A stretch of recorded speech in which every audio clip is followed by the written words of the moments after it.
வணக்கங்க. இது அங்காளம்மன் சத்யா வீடியோ. அனைவருக்கும் மதிய வணக்கங்க.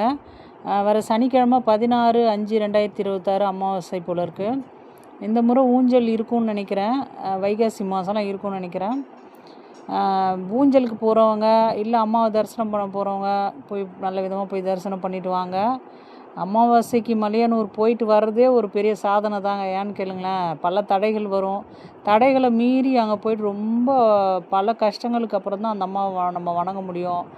ரொம்ப தூரத்துலேருந்து வணங்க முடியும், கிட்ட நெருங்க முடியாது. எவ்வளோ பிரச்சனைகள் இருந்தால் கூட அந்த மலையனூர் மண்ணை நீங்கள் அமாவாசையில் மிதிக்கிறதே ஒரு வரம் தாங்க.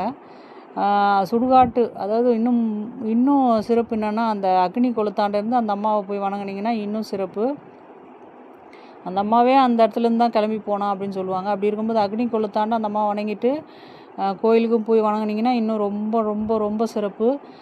நம்ம நினைக்கிறோம் ஏதாவது வேண்டுறோம், அந்த அம்மா செய்ய மாட்டேங்குதே அப்படின்னு, நம்ம காலம் தாழ்த்தி இது ரொம்ப தள்ளி போகுதே அப்படின்னு நினைப்போம். ஆனாலும் அந்த விஷயம் நல்ல விதமாக தாங்க கடைசியில் முடியும். ஏன்னா நிறைய விதங்களில் நானுமே அந்த அம்மாவை வேண்டியிருக்கேன். எனக்குமே இந்த முறை ரொம்ப மனசுக்கு சந்தோஷமாக இருக்குது. அந்த அம்மாவை போய் அந்த அம்மாவுடைய வேஷத்தோடு அந்த அம்மாவை பார்க்கணும், அங்காள பரமேஸ்வரியை மலையனூரில் அப்படின்னு ரொம்ப ஆசையாக இருக்குது.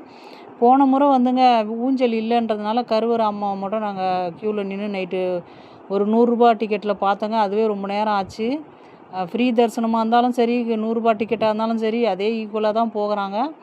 அதனால் சீக்கிரம் போய் பார்த்துட முடியும் அப்படின்லாம் நினச்சிடாதீங்க. 100 ரூபா டிக்கெட்டாக இருந்தால் கூட எப்படி இருந்தாலும் அந்த காலதாமதம் ஆக தான் செய்யும். அந்த அந்த வெயிட் பண்ணி அந்த அம்மாவை பார்க்குற ஒரு சந்தோஷமே பெரிய சந்தோஷங்க. ஆனாலும் கொஞ்ச நேரம் தான், ஒரு செகண்டு தான் பார்க்க விடுவாங்க.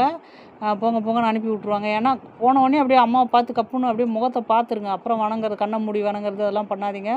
முதல்ல கண்ணை திறந்து அந்த அம்மாவை நல்லா தரிசனம் பண்ணிட்டுருங்க.